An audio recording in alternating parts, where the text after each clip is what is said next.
Hey, everybody. Thank you for tuning in to another interview on the Art of Intervention Project Summit. Today, we get the privilege to hear from Mark Astor over at the Drug and Alcohol Attorneys. Mark, how's it going today? Good, my friend. How are you? Always a pleasure to see you. Yeah, well, we appreciate you taking time out of your schedule. I know you are crazy busy in your world, and so it's Isn't just everybody working in our industry? I think so. Yeah, I don't know who's not crazy busy, but maybe because people don't know who they are. I don't know. But but how would you describe kind of what you do right now to help people, Mark? So we help families and individuals who are in crisis because of substance use, mental illness, or eating disorders. That's what we do.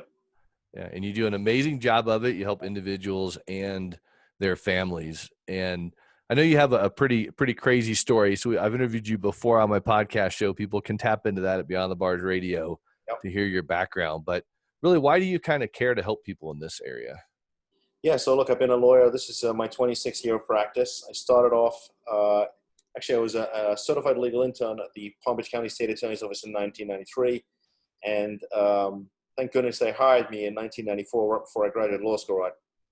I'd probably be selling used cars right about now because it was the only job I wanted out of law school. So I was actually a prosecutor until 1999, a job that didn't pay very well, but gave me tremendous experience and perhaps more than anything else gave me tremendous personal satisfaction. I was always felt like, when I went home at night, I was trying to help somebody. And as you sort of get a little higher up in the ranks and you're prosecuting more serious crimes, things like rapes, robberies, and murders, where you have either a victim or a victim's family, to give them some justice and some closure is really a feeling that you can't replace. And so I stayed there until 1999. I left, went and did private defense work, which was far more lucrative, but I really lost the passion for being a lawyer. And for many years, I tried not to be. I went through a short marriage, got divorced, and then sort of got lost for a long time.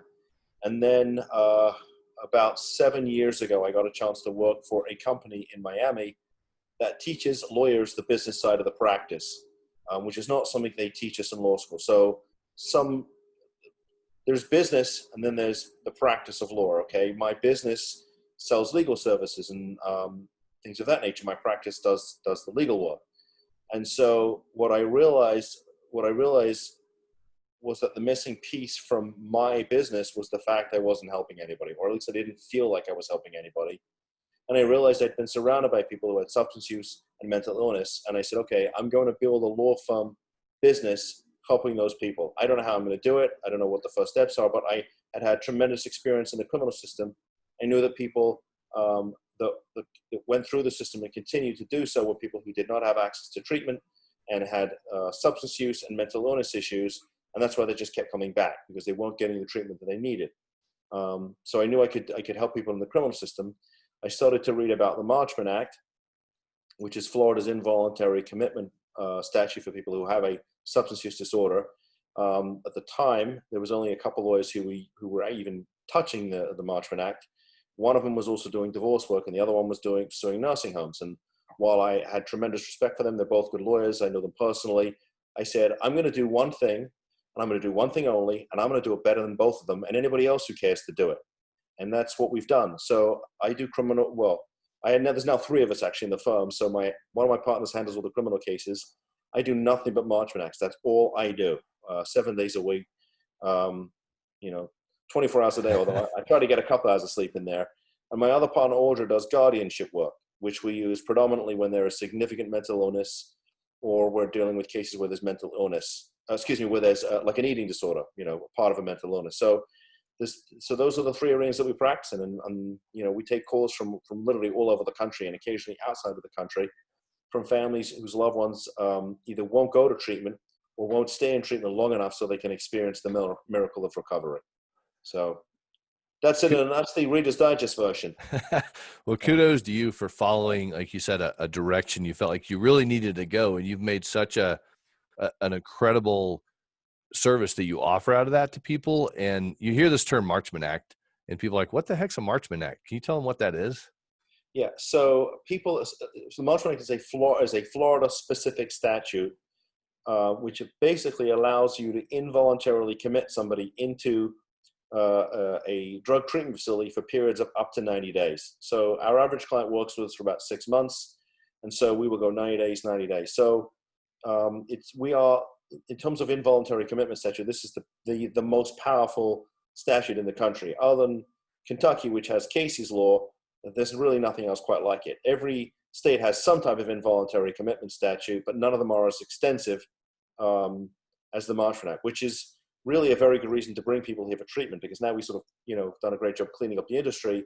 We have a really great statutory framework so that if parents are going to send their loved ones, thousands of miles, they have, our firm here to provide a safety net and to be there sort of as the watch guard, as it were, while their loved ones are going through the process of treatment. So I can go through the 2 steps or the steps that it is, but that's sort of in a nutshell. Yeah, we want to give people just an overview of kind of what you do and how it works. Do people need to actually be a resident of Florida to have the Marchman Act involuntary commitment kind of proposed on them? No. So the statute, the jurisdiction of the statute is really based on literally your feet being on the ground here. So we get people that come here because an intervention has been done and they've been escorted here. We get other people who come on vacation to Florida and their parents Marchman Act them while they're here. Sometimes I can be a little bit devious when it comes to saving someone's child. So as long as they're physically present, I can Marchman Act them, and really it just depends on which county they're present in, and that's the county that I will file things in. Okay. Well, again, you have to get creative when you have a loved one they're basically dying from this addiction. They might be upset and really ticked off at you for doing this, but it's an effort to really save someone's life. Yeah, they're normally ticked off for the first 2 weeks, 30 days, but once they start to experience recovery and the proverbial light bulb goes off, and at some point it does go off. It can take longer for some than others. Once it goes off, they understand why it was done. And I've had people that I Marchman Acted actually refer their significant other to me to Marchman Act them. And I've also had people that were Marchman Acted by me thank me afterwards and said, listen, you saved my life. So I said, well, don't thank me, thank your parents, because they hired me to do this. I sit there and think of like a family weekend at a treatment program, like, hey, Dad, come on down. I want you to see me. And then boom, Dad gets Marchman Act while he's down there at the family program. I've done that before. Again, pick him up at the airport too. Yeah, you have to be creative. So do people actually have to have an attorney to be able to file a Marchman Act? They don't. They could, in theory. You could go down to the courthouse and do it yourself. I mean, it's a stack of papers about this thick. So if you can figure out how to get through the papers, you could, in theory, file your own paperwork. I mean, you're guaranteed access to the courts. I mean, God forbid you got arrested for a crime, you can represent yourself. But I will tell you, Chapter 397, which is the Marchman Act, is about this thick and it's several hundred pages, and it's very convoluted. It's been amended numerous times, and so some parts don't match other parts.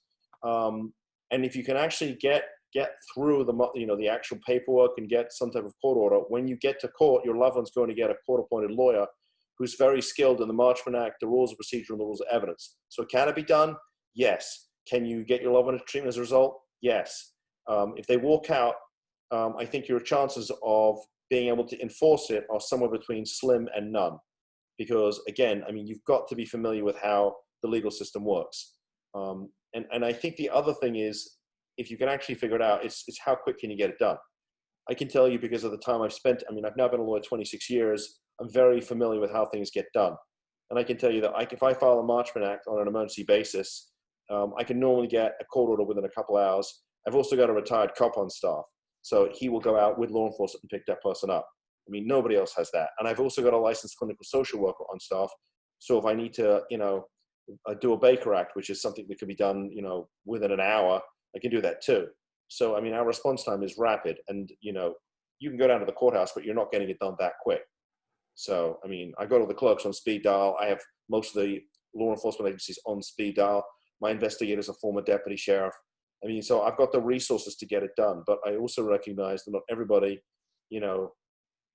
has the financial resources to hire me. So for those individuals, they can go down to the courthouse, but I've also written a book, an e-book. It's about a half an hour read, and I give that away for free. And that's sort of the how-to, the sort of how-to of the Marchman Act. And the folks that can't afford to hire me, I give it to them, or they can go to the website and download it. It's there. Yeah, I was looking at that actually earlier today, the drugandalcoholattorneys.com, right? It's about halfway down. You scroll down and there's the free download right there. And the great thing about you is I mean, you're your attorney, right? And you have a business that you do out of this, but you give so much content away to people. But the do. benefit is they can call you and say, Mark, we're flying in tomorrow or whatever. We need your help. And you'll be the guy that shows up to it. Yeah, it wouldn't be the first time that I've been in the office at 11, 12 o'clock at night filing an emergency petition. So, I mean, I will do that. And my phone is on, it's on. I never turn the phone off. So, I mean, and, the other thing is beside the ebook, if you go on the website, there are about 75, 45-second to 1 minute videos. They're all questions that people have gone online and asked. And then I went online, pulled them off, and then I went and answered them in video form. So there's tons of free content there. And I mean, I think everybody should have access to the information. Yeah, thank you for doing that too. I really appreciate that about you. And you mentioned a term that we kind of went over kind of in the earlier discussion kind of quickly, but this guardianship statute, we're talking about minors here. So let's talk about, what does a guardianship look like? Okay, so well, let's back up. We're typically dealing with people who are 18 and over. So the Marchman Act statute will allow me to involuntarily commit somebody of any age. The only difference is if they're a minor, I need a parent or legal guardian to be the petitioner. If they're over 18, any single person can be the petitioner as long as they have direct personal knowledge. With a guardianship, as a general rule, they have to be 17 and a half and older. So the guardianship statute really is a statute that allows, it's far broader than the Marchman Act. The Marchman Act it's a court order for treatment, okay? Court order treatment. The guardianship is a little bit broader. It doesn't allow, you can't do things as quickly, which is why we use the Marchman Act for substance use cases. But the guardianship statute will allow parents, or actually, it's typically parents, but it could be anybody actually. It allows anybody to go into court and ask the court for permission to start making medical decisions, financial decisions, for somebody who has some type of mental health disorder that, renders them unable to make what you and I would consider objectively rational decisions, like, the decision to go into treatment, or the decisions to take their medication, or the decision not to spend their trust fund on, heroin and crack cocaine. So, I mean, that's sort of the difference. And sometimes we'll do them together. We'll do a Marchman and a guardianship together. I've done a Marchman and a criminal case together. I've also done a guardianship and a criminal case together. So sometimes you have, these things sort of will work in conjunction, depending on really what the circumstances of the case. And each case is very, very unique. So. Yeah. And again, you can hear all that. And that's another reason why you need to call you guys, because that's a lot of information. How do people connect with you guys? So obviously they can go to the website, and there's actually, if they scroll down, there's a contact form there, which will immediately send me a text. So you'll typically get an immediate response from me. They can call me. The number that's on the website, which is 561-419-6095, or they can email me, mark@drugandatalcoholattorneys.com. And I'm also on Facebook. We're on LinkedIn. We're on Twitter. I mean, just Google. If you just Google us, I think you'll find us. If you Google, Florida Marchman Act, I think we'll come up number one on page one. Well, when you have that many videos and things out there for people it's easy. It's really easy to find you guys. How do you guys help the family that now they've taken this step? Now their loved one's in treatment. What do you do with the family, or is that kind of up to the treatment center? Well, so, the other thing that we've really tried to do a good job on is having the resources, available to families, because we recognize it's a family disease, and we obviously don't want to put somebody to treatment and then the family's left sort of, hanging in the wind, waiting what's going on. So, I mean, obviously we're connected to a lot of interventionists. We're connected to a number of treatment centers, but we also, have a number of clinicians that we can refer a family to if they need that support. And obviously, if they, I tell families, look, if you need to talk to me on a Saturday, I mean, I'll gladly take your call. I mean, I'm not a clinician, but I certainly understand the emotional component of the dynamics of putting your loved one into treatment. So, I mean, there's just, we have access to so many resources that a family might need. So, I mean, and I don't charge for those. If you hire me to do legal work, I'll charge you. If you want to refer to a case manager or a clinician or an interventionist or a treatment center, I mean, I give those away for free. I mean, I'm happy to do it. So. That's wonderful. What encouragement would you give to someone watching right now that attended the summit and that's afraid to take action? So, and I think that's a really great question, Will, because I get a lot of families who tell me that they are afraid to take action, and it's a serious Marchman Act or the Guardianship. I mean, these are serious commitments of time, energy, and money. And so, here's the deal: from what I see in my experience, if somebody has a substance use disorder or mental health disorder, Number one, it's only going to get worse with time. It's a degenerative disease, just like cancer or any other disease that generally starts to slowly destroy the body, except addiction typically destroys the brain. That's number one. Number two, if you're not going to get your loved one into treatment, there's only really two other places they can go. They're either going to go to prison or they're going to go to the morgue. And so for families, the decision is either treatment, prison, or the morgue. That's it. I mean, that's the reality of the situation, and I don't sugarcoat it. And I tell families the truth. If you don't get your loved one into treatment, it's going to get worse, and they will either end up in prison or they'll end up dead. And that's just the facts. And so if you want me to help you to get your loved one into treatment, I can help you. If you want me to help you get them out of prison, sometimes I can help you. And if they end up in the morgue, I guess we're past the point where anybody can help you. So you have to take action. And I recognize that it's not an easy decision to make, but it's the only decision to be made if you want to save your loved one. I agree wholeheartedly with you. It's really sad sometimes when the family will call or not take that action. And then, like you said, we end up in the morgue and there's no way you can help somebody. Or the other thing is that I see sometimes is where families trying to negotiate with their loved one, right? I see that a lot, and that always ends up being a disaster because I tell them, I say, look, you're not negotiating with your loved one, you're negotiating with the disease, and the disease doesn't want to go to treatment because the treatment is the end of the disease potentially. And so it's going to fight like crazy. It's going to negotiate with you. It's going to guilt you into doing anything that can be done other than treatment. Or they'll say, I'll go into treatment for 30 days.